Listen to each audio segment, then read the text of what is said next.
Code 1 is a term used by law enforcement for either clearing a call as incident report made or as referring to the report itself. Welcome to the Code 1 podcast, where we start with the facts usually found in the initial reports and scene of the crime, work our way out, and back in. I'm your host, Jason Zod, a professional investigator with over 19 years' experience. Join me as I talk with others who add their own valuable perspectives to a podcast where assumption is always second to deduction.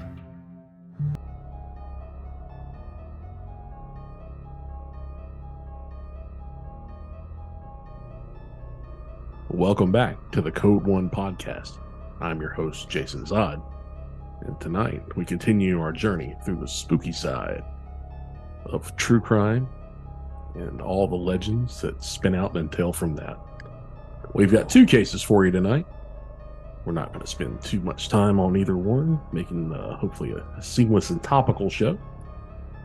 But we've really enjoyed starting this series off so far, and we hope you have too. Joining me, of course, is the mistress of the dark herself, the lovely Nat. Nat, how are you? I'm good. I'm good. Glad to have you Quite here. The intro. As the voice of the unholy populace here. And to my right, speaking of unholy, the incubus himself, the Satan's little helper, I guess is the best way to put it. John Hunter, host of the Trash Podcast, award-winning investigative journalist. I have been looking forward to this all. I'm Coach voice, ready man. to get scared. Oh, he's doing Coach voice already. Guys, let's take a knee. Can we pray? These Sorry, are only to these Satan. two cases. Good. I have two cases tonight, huh? Yes, Coach. One at the top, one at the back. Listen, Now he's turning to Matt Foley. listen. We're gonna. Here's the front, here's the back. Here's the front, here's the back. Now these are true crime cases, but they are still they're scary. Yeah, I mean, you know, one is about the supernatural side of things, and the other is Listen, about the just the, I guess, sinister would be the best way to put it. if you're listening to this, I just want to give a Sounds- warning.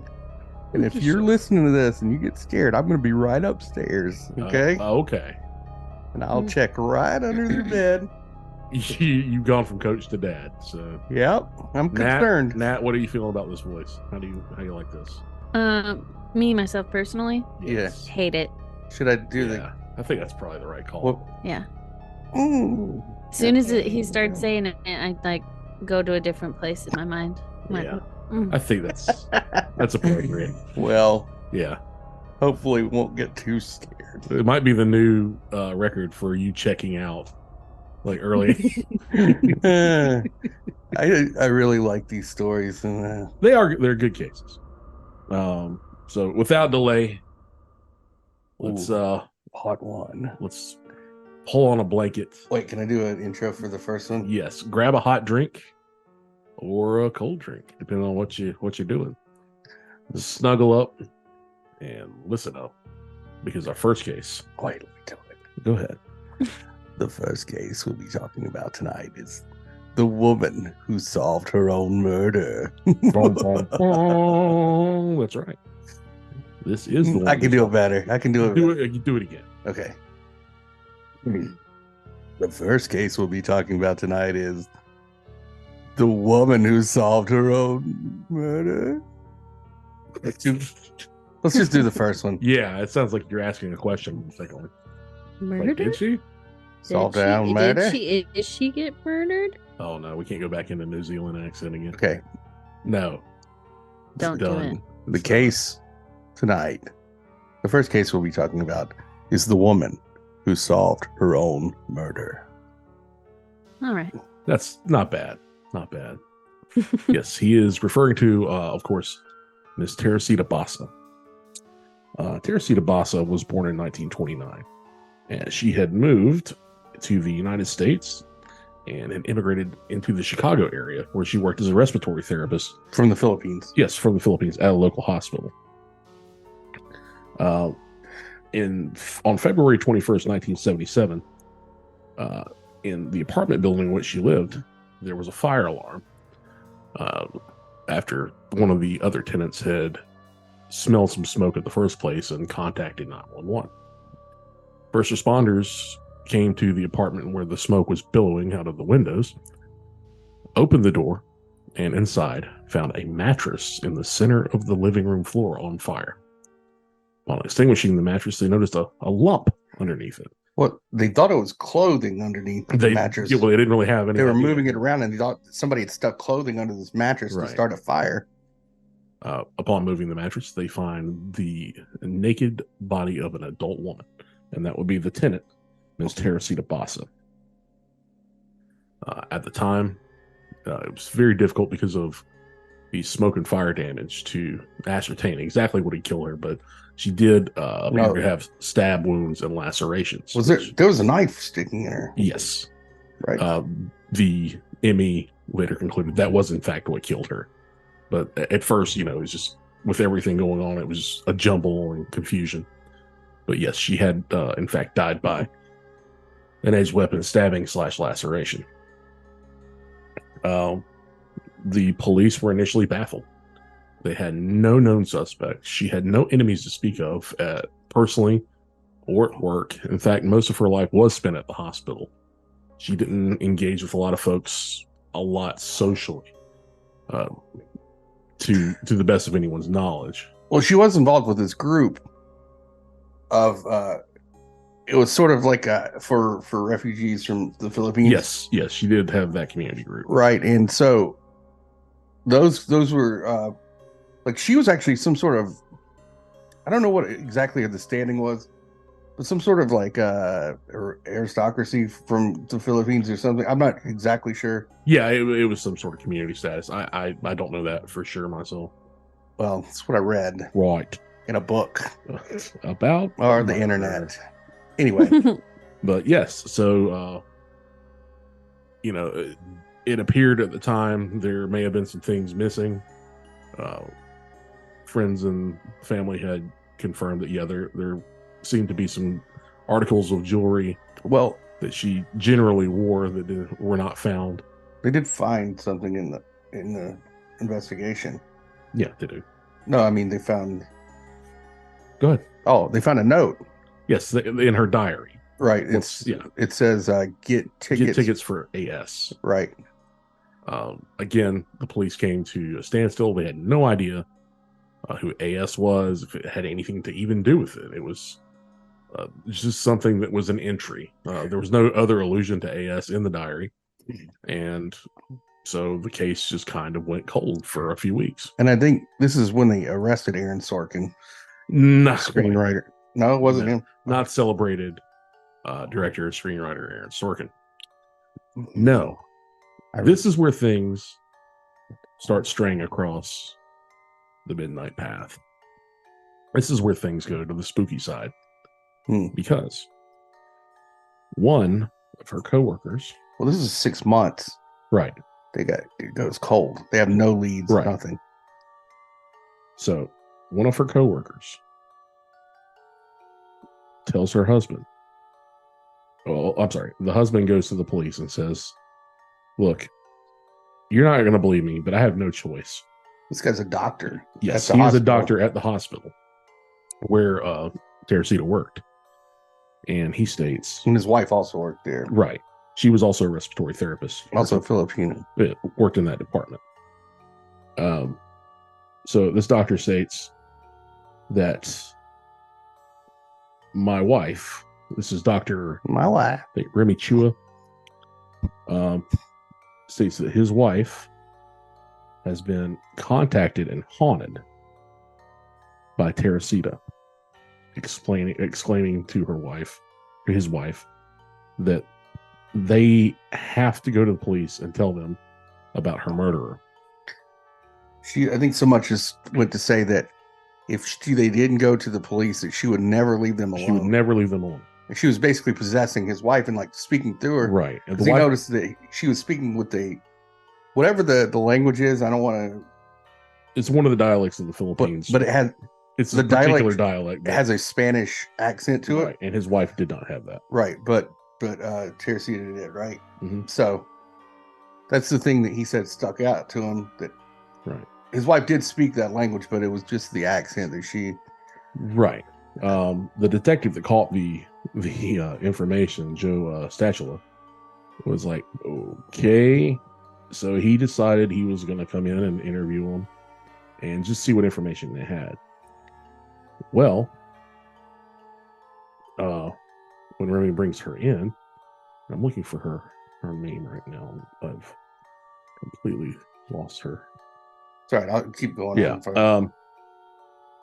But when he brings Ms. Chua in, she says that she was stabbed by a man named what was it? Alan Showery. Sorry, I couldn't read my own thing there. Alan Showery stabbed her. And so, as any good detective would do, is he said, well, exactly how am I supposed to believe this? What proof do you have? She said, look for my jewelry.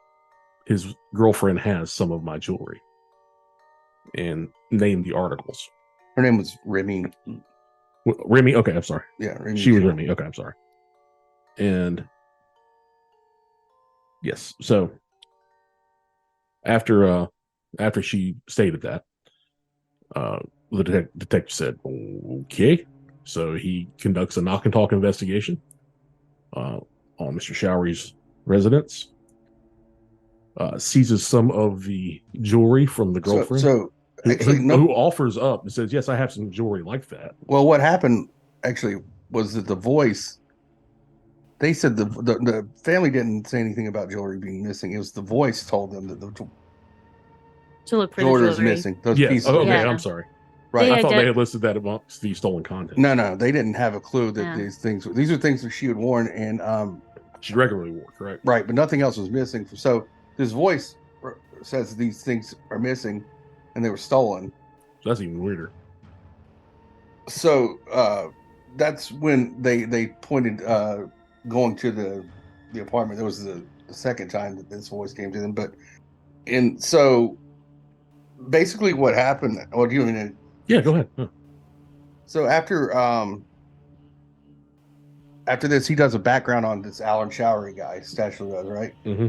And he found that he lived within the area of Teresita. Right, and he had armed robbery and assault history. And so he goes and talks to the coworkers at the hospital, and they confirmed that Alan had planned to go to her house to fix her television. Right? Yeah. And this is what the voice also said, right? Mm-hmm. That Alan was going to her house to fix a television. So they bring him in for questioning. The detective does, and he says he goes to her apartment, and then he says he doesn't have any of the tools, so he went back home. That was his story, right? Right. His first story, initial story. So he talked to his girlfriend, and his girlfriend says that she remembers that night that she heard the sirens going, and they were headed towards that direction. That he was home. After time-wise, she's not sure about it. So the detective takes a chance, and he says, "Did you, by any chance, get any jewelry? Did he give you any jewelry?" And she says, "Well, as a matter of fact, it was a late Christmas present, right, that I got." And so she pulls this jewelry out that is exactly the match. Right. The voice says that it was taken from Teresita. So they, with that evidence, they go back and question him. They tell him, we know that your girlfriend has the jewelry. He confesses. Yes, he does give a confession. He said he left the apartment, and then he made a plan. He was going to go back and rob her because apparently he had done some jobs for her before, and she was very generous as a tipper. Like she would give a lot of money, and he knew that she probably had money on her. So, Being 1977, she wasn't using PayPal. well, another thing too is that I don't know if this is discussed a lot, but I did read this, that he had a child on the way with his girlfriend, right? And so I think he was looking for money. He just was trying to get money, but he goes back to rob her. He says he takes her, gets behind her, and then attacks her, disrobed her to make it look like a sexual crime, which they did search and said not only was it not a sexual crime, but she was a virgin. Yes. They thought maybe she was Yeah. She's never been married. So he puts the mattress over and basically is trying to destroy the evidence with setting it on fire, right? Right. Well,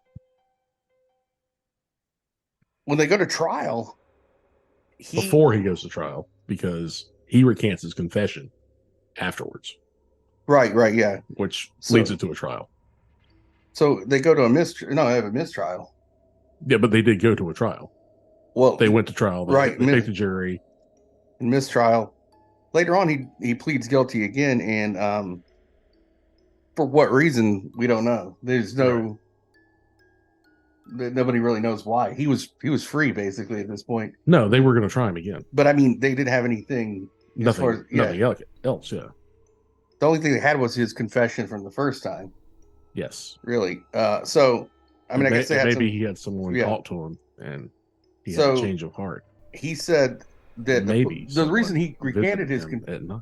Well, he said the reason he recanted the confession in the first place is because the police coerced him into doing it, saying that they would arrest his girlfriend and his unborn child, and the child would be born in prison, and you know, whether that's true or not, we don't know. But 1977, even money. So February 23rd, 1979, he received a 14-year sentence for the murder and was released on parole in 1983. Don't know what happened to him after that, but anyway, he, based on this woman allegedly possessing this other... Perhaps Teresita came to him at night. Perhaps she whispered in his ear. Maybe through somebody else. Nat, you know about witchy stuff. What do you think happened? I think it's most likely that they just knew more than they were willing to say, and made this story of being possessed by Teresita. Have some additional information. To give the information without making it seem like they had any involvement. Well, I do have some additional information that may change your additional information.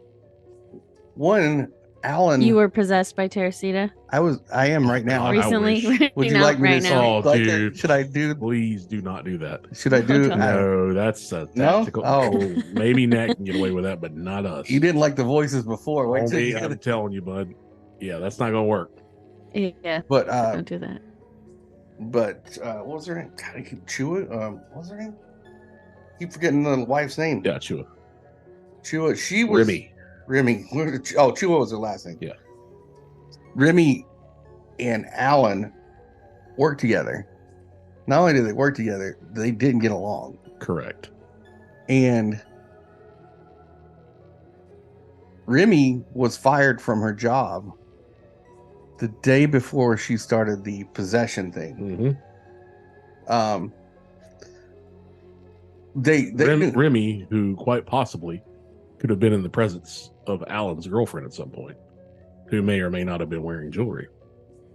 Right. I don't know, but in addition to this, there's people that say that Remy and Teresita probably knew of, or she at least knew of Teresita. Not maybe you weren't friends, but knew of her because of her status. So it wasn't like she was coming out of the blue saying the stranger is doing this stuff. It was somebody that she knew of. Correct. But the timing seems weird. Yeah. I think you're right, Nat. I think there's something.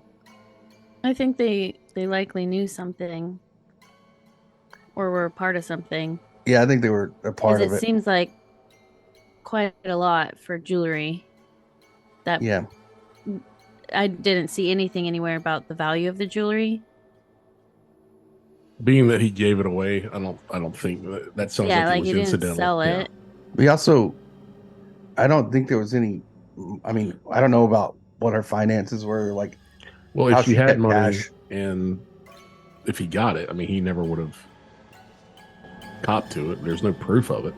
His It's even his 1977. his story doesn't even really make sense, to be honest with you. No. He went there to fix a television. He didn't have the tools, and they decided to, on the whim, to turn around and rob her. But he took jewelry that was on her, nothing else, Yeah, it sounds very much like a That's robbery. fishy. and then killed her. Yeah, I think he probably went there with the intent to rob and kill her. That sounds, thought she had cash on her. But I Yeah. also Hey, wonder. I'm strapped. I also wonder if there was like a. He didn't need a knife. I mean, he could have just robbed her, strong arm robbery, no problem.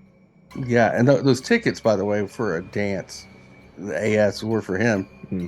He was actually initially coming there to get those and fix your television because there was some sort of like Filipino dance, like social dance thing. I don't know.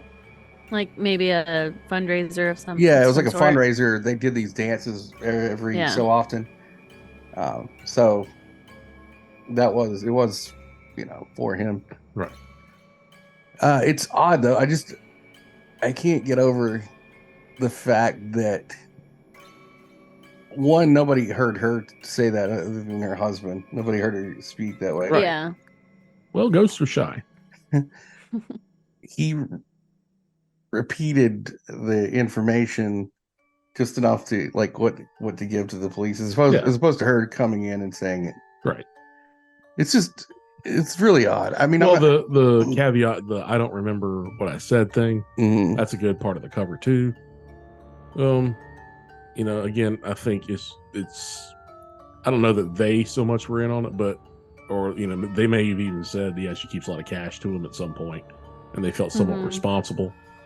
But my guess is at some point she saw the girlfriend with the ring or whatever other piece of jewelry that was in there on, and put two and two together. It's like, oh my God, he did it, but we don't want Mhm. this guy coming after us. So Yeah. it's a ghost. Maybe Sounds like the most likely maybe. scenario to me. It's a great story. They didn't know a lot about the incident. They knew about him going in there, though. I don't think that takes too much to put together. Maybe. I don't know what it's so hard to say because they don't know what was out publicly, what was released. Well, at that point, they weren't keeping the lid on things too easy. It was Mhm. getting out that I'm sure that there was the fire. That's already public knowledge, and that she Yeah, was yeah. found under the mattress. That's something that they taught the people who they worked with. I guess the television people sort of knew he was already there. Yeah, it kind of wouldn't be hard to put that together. It's not very difficult to piece that together. If they see the girlfriend with the ring, they're going to know, hey, that's Mhm. the guy. And on the same note, though, how if you're the police, all you had to do was talk to the coworkers, man. Well, you just got to ask the right questions sometimes. Yeah. Well, that was scary, though. I think she did it. I think she possessed the lady. It was like have you seen Beetlejuice? Have you ever seen that movie? Boy, I took a date to that the other night, and man, was that messed up. You got bowered. It went well. It went well at first. It went really you well. saying? Did you just drop that you went on a date the other night? No, it was a joke. I was just making a Lauren Boebert joke. No, I have not been on a date in quite some time. Now Why that's a would you- real ghost I don't want to scare up. Boo. Well, Yeah. that whatever. So- Funny joke, I guess. Ah. So I've never seen anyone more mad about it being a joke. It's like, did you say you went on a date? No, I was making a joke. Oh, I'm sorry. I was almost happy for you. Yeah. Yeah. What are you doing? Never be happy. God, Never I'm be never happy for gonna me. never gonna do it again. I'm never going to get your hopes up again. Mark my words. I will Mark- never be happy for you. At least the world's right again. No, definitely with this case, I think it's made up. Yeah. It's a good story, though. I like it. It's It is a good story, and it's a real, grabber saying that the dead person named their own killer. You think people can be possessed by ghosts? Yes. That's it? Oh, well, you asked the question. I gave you an answer. Oh, okay. Yeah, no discussion. I get it. Well, I'm just saying. Yeah. Do you care to elaborate? Me, I don't think they can. Okay. I don't really believe. Oh, wait. Except for Whoopi Goldberg. Do you believe in love after love? And Cher. She Yeah. possessed Sonny Bono right into that tree. Wow. Cher wasn't even dead, dude. Oh, yeah. Okay. Whoopi Goldberg. Come on, man. Whoopi Goldberg got possessed by Pat Swayze. Yeah, dude. Power of Pat compels you. Yeah. Oh, yeah, dude. I'm not sure where I land. Whoopi Goldberg's in the You gonna land in house. somebody's body? Well, my goal in death is to haunt people. So Ooh, please tell me I John's hope on the it's list. true. that's scary. I hope it's true. Well, Because I got some beefs, you know? Yeah. You're not going to be able to haunt John or I, because let's just put it this way. I don't think you're checking out before we do.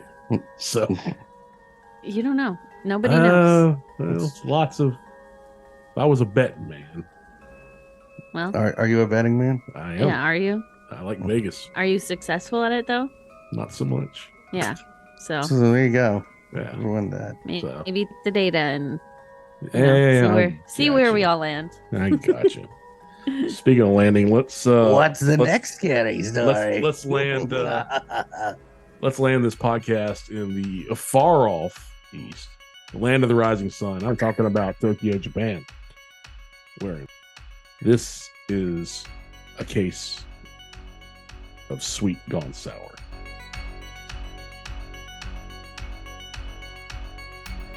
Around 9 p.m. on March 18th, 1984, the president of the Glico Candy Company, named Mr. Izakai, was at home having himself a nice warm bath. And while this happened, two masked men armed with a pistol and a rifle forcefully entered his home, kidnapping the nude candy president and forcing him to an undisclosed location. Sorry, did you say nude? The nude Was his- candy president. His Pocky was hanging out? Yeah, everything was hanging out. Just, Yeah, he Hot. was. Didn't they make Pocky? Yeah. All right. So the men had tied up his wife and his oldest daughter before locking them inside of the bathroom and absconding with him. The family's two other children were asleep and left unharmed.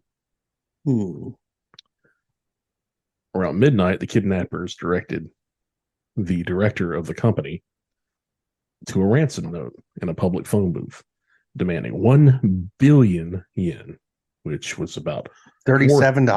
$4.5 million at the current exchange rate. How much was it? $4.5 million. And that was what, 80 what? And also 1984. And 100 kilograms of gold bullion. That's about 220 pounds of gold. Gold bullion. Oh, yeah. Like chicken bouillon? They're going to make some soup. No. This was the beginning. That's a lot of money, dude. That's a lot of money back then and now. 1984. Rocky Yeah. Balboa didn't have that much money in 84. That's probably true, John. All right. This began an interesting and heated exchange between police and these bandits. Clearly, there was more than one involved in this particular case by the initial kidnapping. The first letter was sent by the Monster with 21 Faces. It was received on April 8th of 1984. Now, that title comes from a book series, right? Yes. And that translates into like the fiend of it was the monster of 20 with 20 faces. Right. It's like an antagonist in these books. Also the fiend or the what's the other translation? It's like loose translations into monster, but yeah. Right. Oni is the Japanese word for demon. Also, I believe the Chinese word for demon, which is weird. But I failed to mention on the 21st of March, Mr. Izakai managed to escape from the warehouse, which he had been held But on his own, unaided by police. Right. Didn't he just like kind of walk out? Is that what it was? He, according to his statement, let loose his bonds. They're working free of them and just got the fuck out of Dodge. Found the first public communication he could find.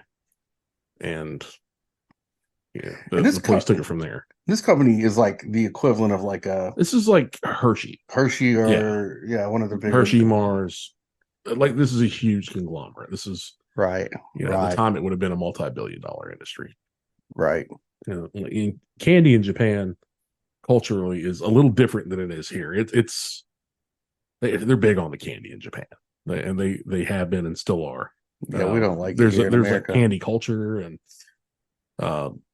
it's not just the treat for the fat slobs and the sugar addled here like it is here. They have a candy culture to a wild extreme. Their candy stores are insane. It's pretty cool. New Edition would have gotten along great there. Yes, we should go. Candy to Girl. Candy stores. Oh, I would love to go to Tokyo. Yeah, I bet. I would. Thank you. Yes, everything you're assuming, it's all true. But for real, I do want to go to Tokyo. All right, everybody send us money. We're going. Yeah, we'll report back. That'll be our first Patreon trip. Yep, Tokyo. Just a modest trip to Tokyo. Just a little jaunt. 3 day. We're gonna need first class. 3 day, yeah. I want to see where Piston Hot is from. Oh, Jesus Christ. On April 8th of 1984, they received the first of the letters from the monster with 21 faces. To the police fools, are you all stupid? What the hell are you doing with all your manpower? If you're professionals, then come on, catch us. We'll give you a hint since you're so handicapped. There are none of us among Izakai's relatives. There are none of us among the, let me make sure I got this right, Nishiomaya police. There are none of us among the Flood Prevention Corps. The car I bought was gray, and the food I bought was from Dai. If you want more information, ask us for it in the newspapers. After telling you all this, you should be able to catch us. If you can't, then you're just tax leeches. Shall we kidnap the head of the prefectural police too? So the extortion was on. They were not messing around with the police. No. Actually, they kind of were messing around with the police. Well, yeah, they were very much messing around. They like to have a little fun with them.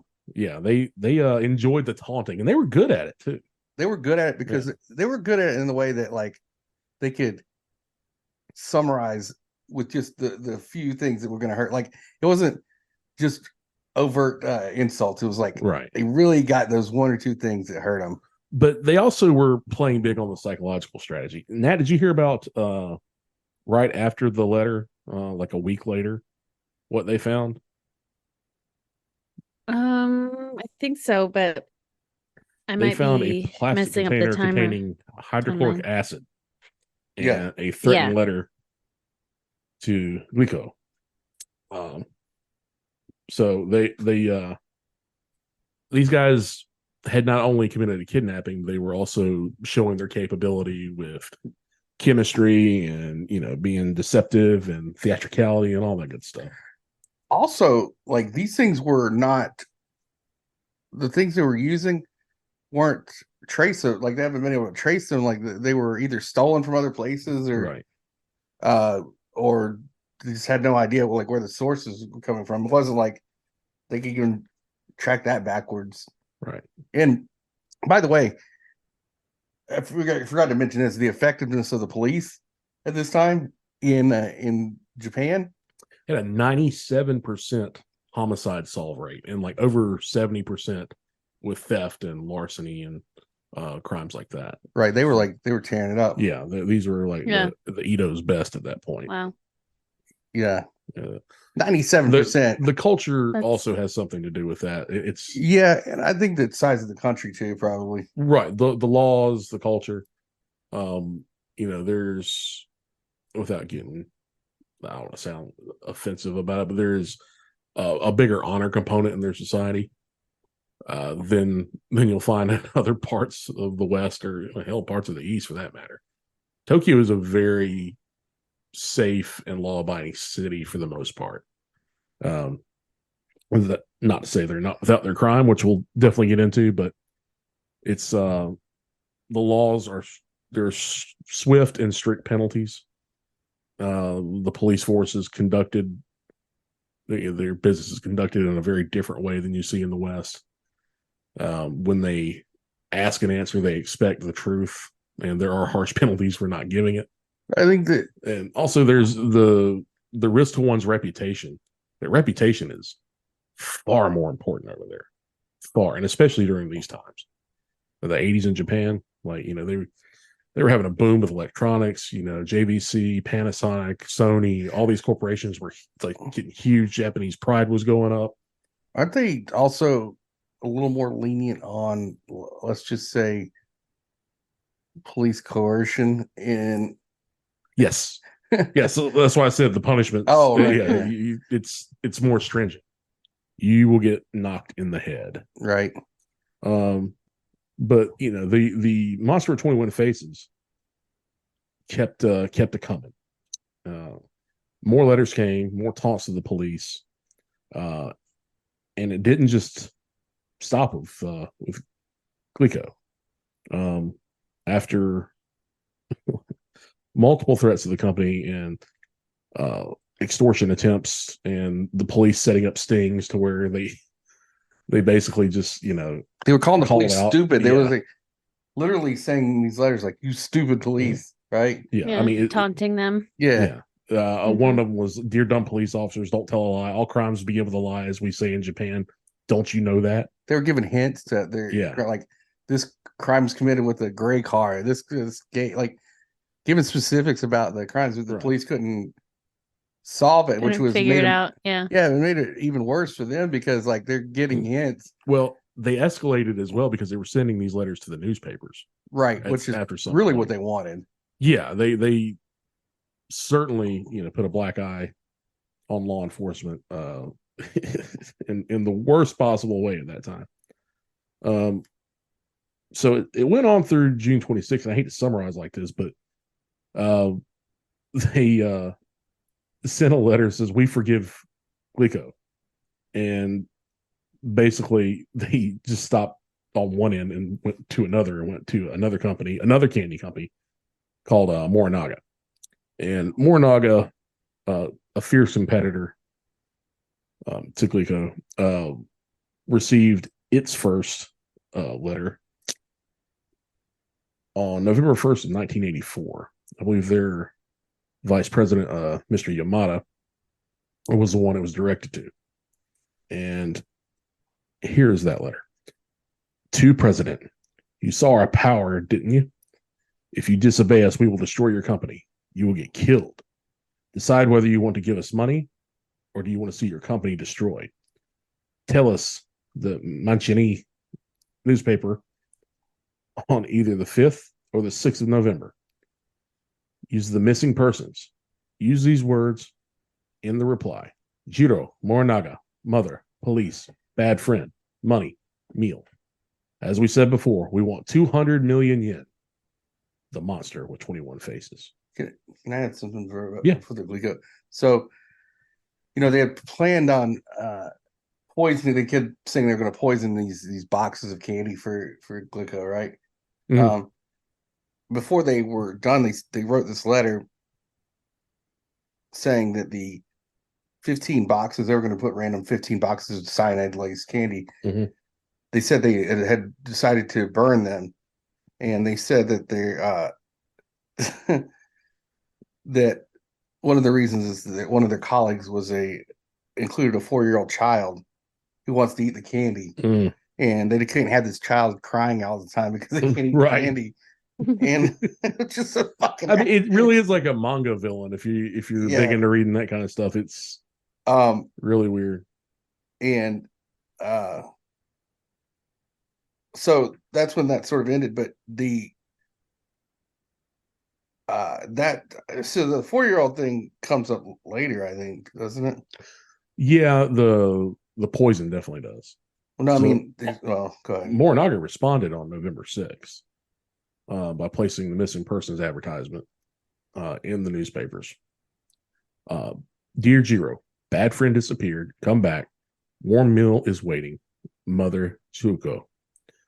So the 2 letters were sent to House Foods on November 7th, and Morinaga, whose food products had been poisoned by the criminal gang, was forced to reduce its current production by 90%. Basically, and they didn't, I forgot to mention this before, Vico, with all this stuff, had to lay off like 75% of its temporary workers, and they had to shutter production for a while. And now the same thing was happening to Morinaga, but it looked like it was going to go to a bigger scale since they had to reduce all their production by 90%. At one point, and I'm kind of jumping around, I think this might have been the Shiga incident. They did intercept after the Monster of 21 Faces told them a bunch of Morinaga candy in different provinces that were clearly labeled. It's Danger potassium cyanide.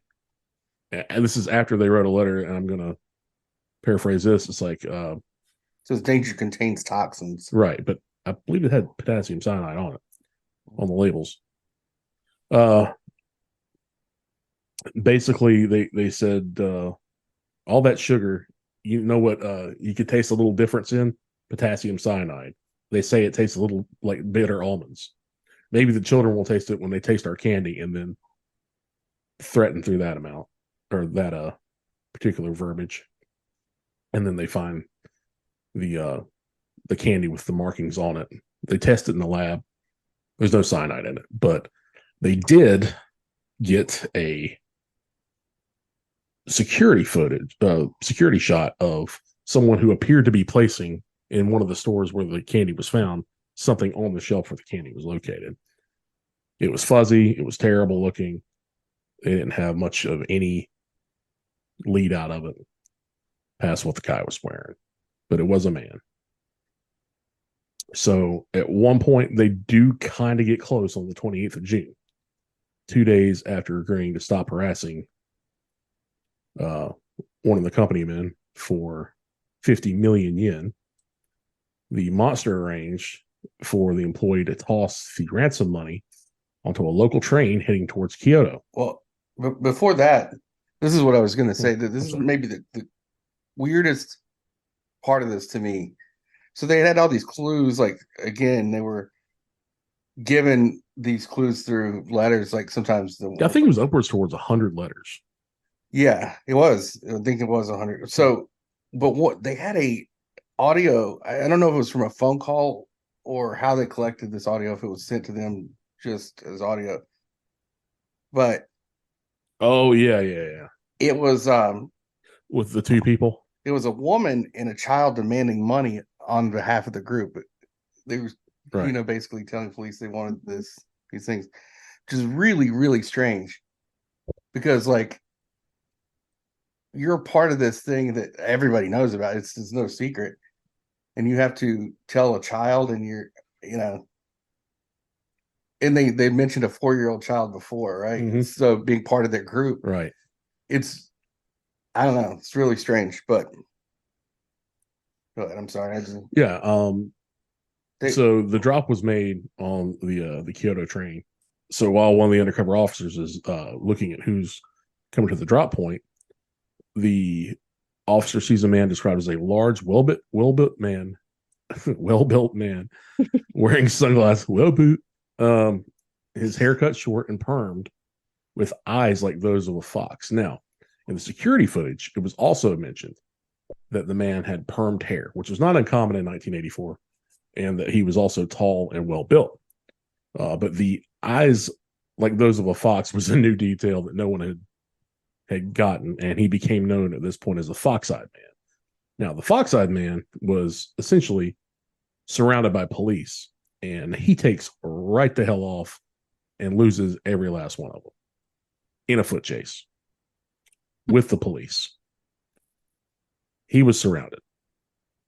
Make of that what you will.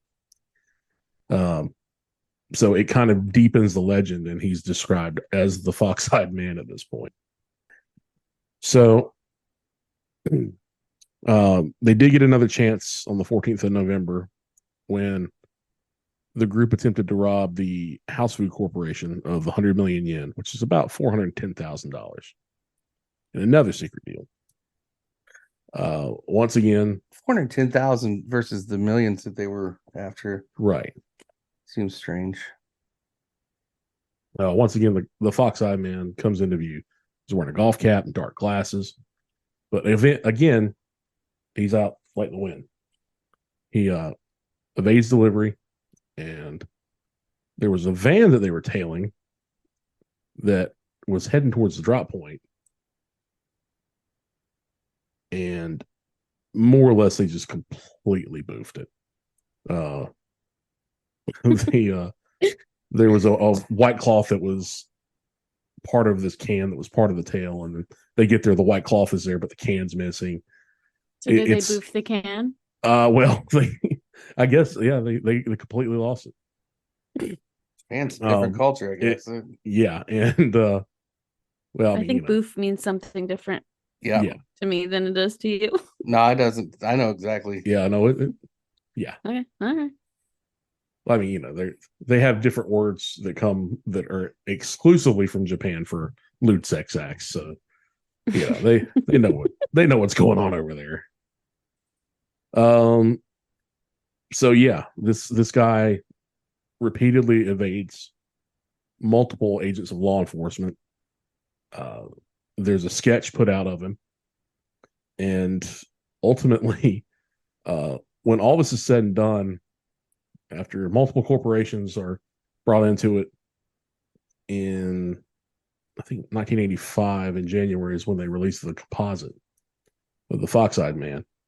But by August, after the continued harassment, basically he goes, "That's it. I've had fun." On August 12th, sends a letter, and it's his last message to the media.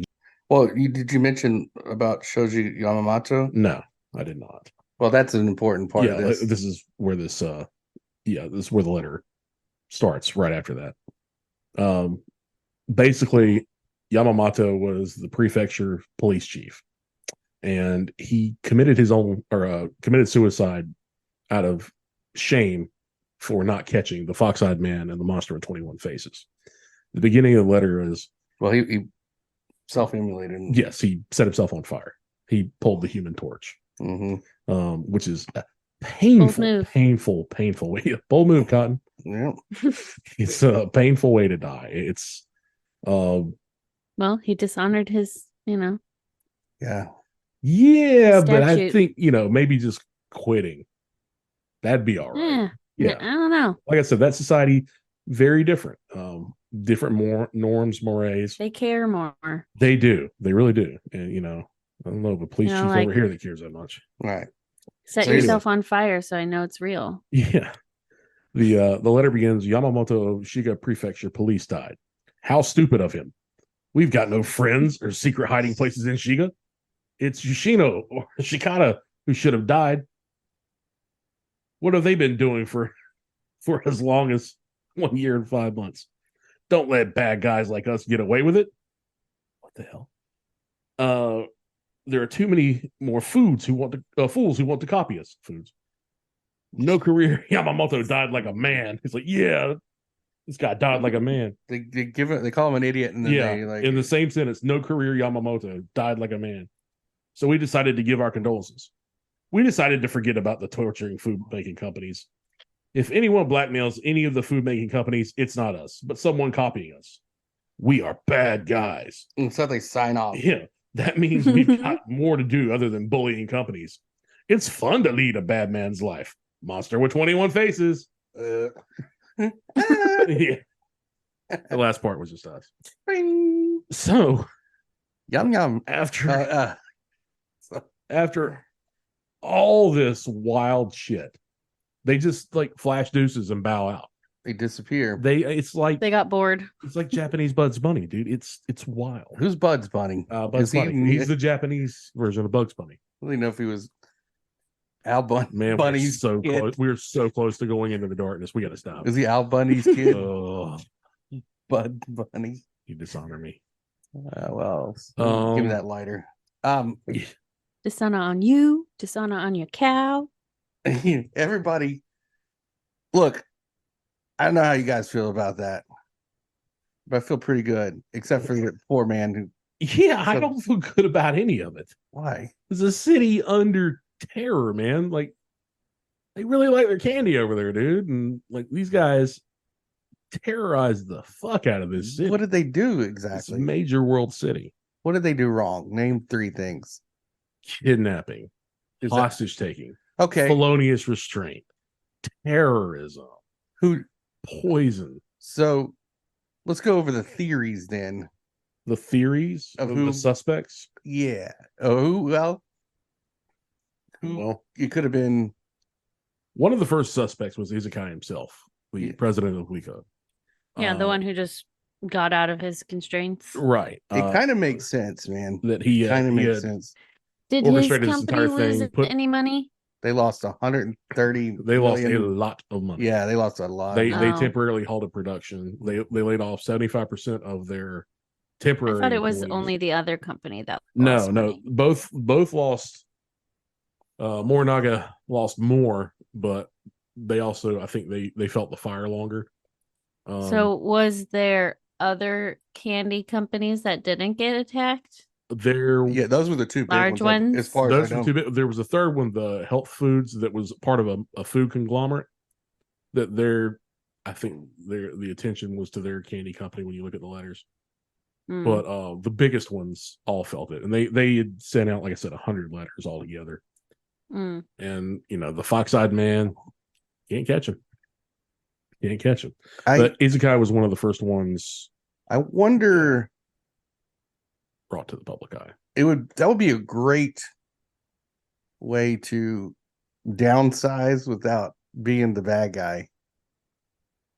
If you had to downsize, like just economically, in theory, but I think if you play that out a little bit more, it doesn't really make sense. Actually, going to make any sense. Yeah, economically, it's ultimately going to hurt everybody, especially the guys at the top. Because in Japanese culture, the executives pay first, and then the salarymen. Like they'll work you to death as a salaryman, but the buck stops at the fucking top, dude. They take it serious. Well, I also, I mean, just losing $130 million is not the same as cutting costs. No, it's not cutting costs. You've incurred $130 million cost, and in the 80s too. And there was no return for that cost. Either, and Tone Loc, he said about it. Oh God, it's the 80s, and you're down with the ladies. Yeah. Okay. You want to do the voice real quick? Oh, Ace. It's pretty good. It's pretty good, Tone Loc. But yeah, so it doesn't make any sense for Izakai to be.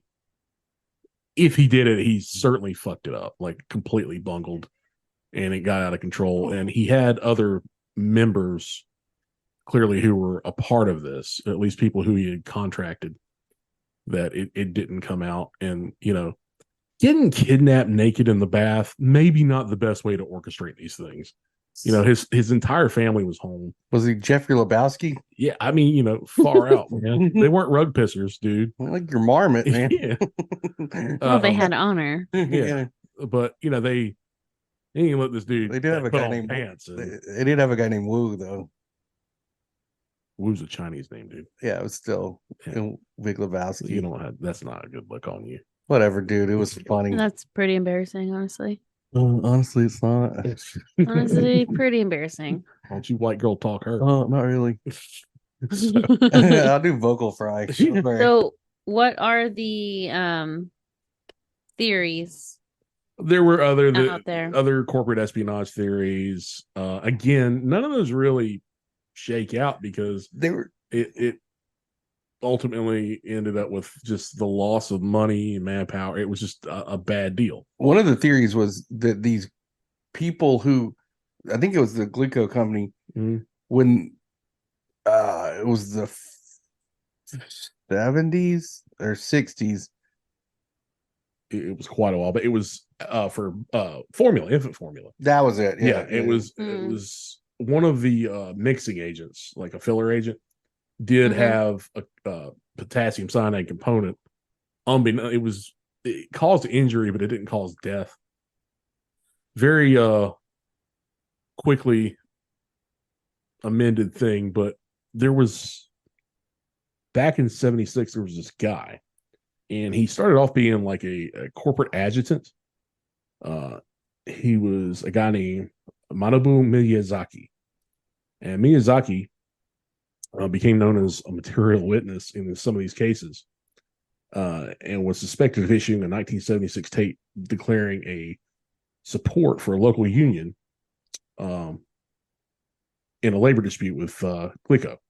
And it bore a lot of the similarities to the monster of 21 Faces. Well, this dude, in addition to being really good and suspected of being at the heart of multiple corporate disturbances, also was a son of a local mafia don. Wait a minute. He was. Yakuza boss. A Yakuza boss. Yeah. And had a history of being adept in all these things and being the kind of nerd that this is exactly his style from previous things. What did he look like though? Well, when his mother saw the sketch of the Fox-eyed man, she thought it was him. And like just right off the bat. Guess what kind of hair he had during this time? He had perm black hair. He was wearing nice clothes. He was even in shape. And he was really good at running. Even Burt Reynolds had perm hair in that 84. Shut your mouth. Some evening shade. Yeah, he'd been a part of numerous whistleblowing incidents between 75 and 76. And pretty much everything led to he's the fox-eyed man. And then the police go and question him. And whatever alibi they got from him, it was enough for them to be like, oh, well, it couldn't be him. Allegedly, the alibi was him saying, oh, no, I was here at this place, and he named a place where he was by himself. And they're like, oh, and he provided like a receipt or something to that effect. I'm sure that couldn't have been faked at all. Right. So he ends up going to jail for some other things. And at the end of the statute of limitations, he writes a book on this, and I can't remember the name of the book off the top of my head. The man with the fox eyes. Yeah, the translation is the man with the fox eyes.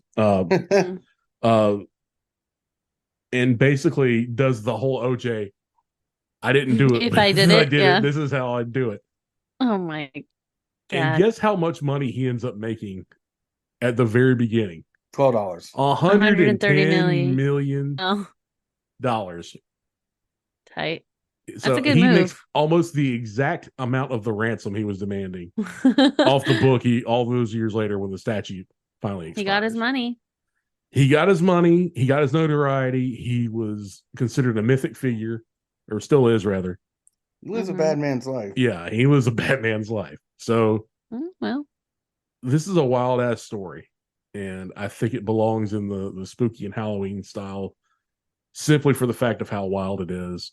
What this motherfucker got away with, the crazy amount of manpower that was employed to catch him, and it seems to be a smaller operation.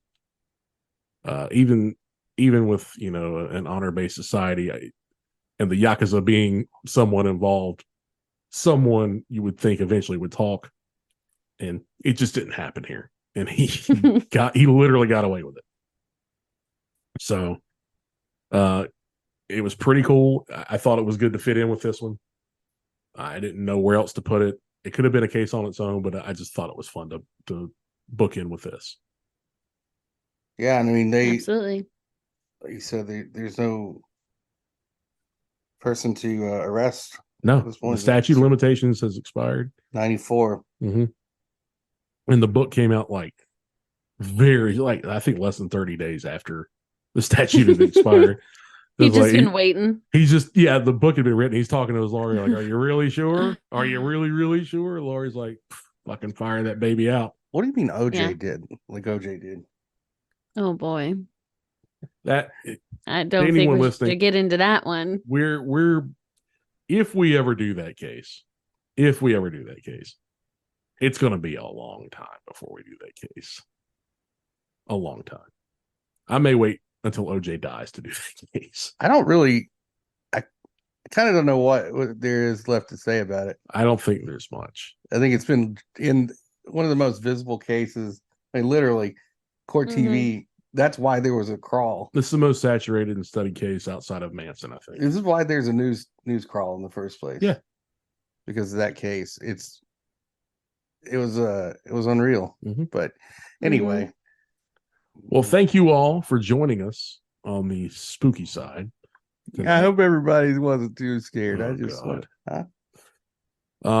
Matt, you holding up over there? I'm so terrified right now. I'm gonna give that voice his time to sign it off. Okay. Well, hold on. But I don't want to thank. I want to thank everyone for listening and engaging with us. We have had the best time talking to you guys. We love doing this. It's so much fun. We do get silly, but I think we hammer the facts home. After this month, we may change some things up and really go into a higher gear. We're looking forward to it. We need you guys to talk to us. Let us know what you like. Let us know if you don't like something. It's fine. We want to hear from you. My DMs are open. Hit me up on Twitter at jzod138. And let us know. Hit us with a site. We have a wonderful, awesome link tree now. You can find it on our Twitter page. And what's that Twitter page, John? At Code One Podcast. And you can find Nat on Twitter as well. Nat, what are you? At No Good Nat. And John, you are at Trash, capital T, Trash with an E at the end. And talk to us, guys. We want to hear from you. We're here to play. We're here to stay. And I'm back to sports. I'm not gonna finish the last part of that, right? I'm not here to. But no, we're here to fuck shit up. We are here to fuck shit up. We really, really enjoy this. We hope you guys are enjoying this little series. I think October it's fine to be a little sillier. Yeah. I mean, and we're gonna have fun next week too. God bless the woman that died and all. I'm just saying, some of these are just weirder cases, and it's October. We're getting spooky this month. Rocktober, yeah. I think the next cases we're going to do are going to be a little bit spookier, a little bit scarier. But we had a lady who solved her own case and a candy terrorist. I got to do that. I can't. The mask, the fox-eyed man. Yeah. Got to do that. I can't get scared. You gonna tuck everybody in?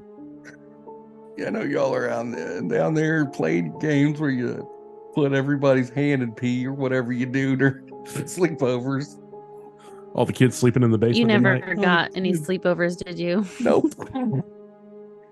I heard about them.